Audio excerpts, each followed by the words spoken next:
Warning, this video contains scenes of extreme violence and strong language.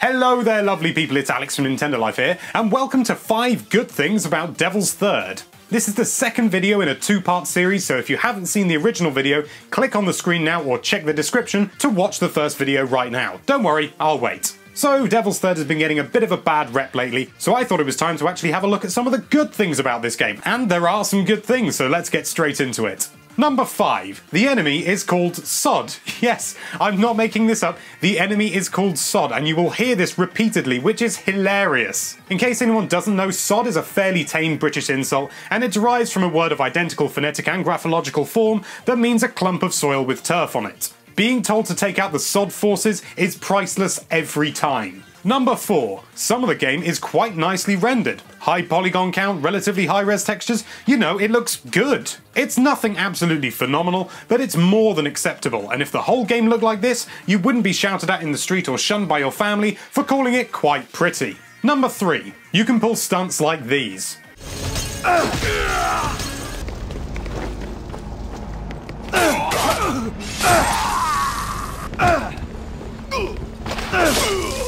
Seriously, you can't tell me this doesn't look like fun. Number 2. The game is quite a challenge, but without feeling unfair. Many of the bosses are proper tough cookies that will not only test your timing and reaction speed, but also make you think hard about what attacks to use and what attacks not to use. One wrong move and you could find yourself in seriously hot water. Think Dark Souls, but on a slightly less brutal scale. The rest of the game is well balanced as well. Enemies are strong and you have to think about how to tackle them rather than just charging in for some quick melee kills, as these will often result in a sudden and usually somewhat explosive death. And finally, number 1. Ivan's idle animations show that he really couldn't give 2 shakes of a lamb's tail about the current situation. If you're behind cover waiting for a break in the enemy's fire, he'll often just begin lighting up a cigarette which will continue to burn long after the animation has ended and you're gunning your foes down. Sometimes while standing still, you'll see him take a swig of what the loading screen refers to as single cask bourbon. It's pretty well animated as well, and is overall just a fun little addition that definitely didn't need to be in the game, but it is anyway, and that's something I can really get on board with.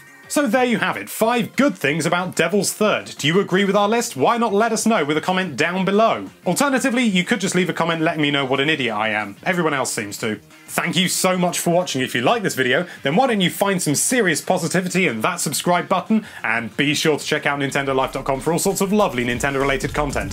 Thank you again for watching, bye bye.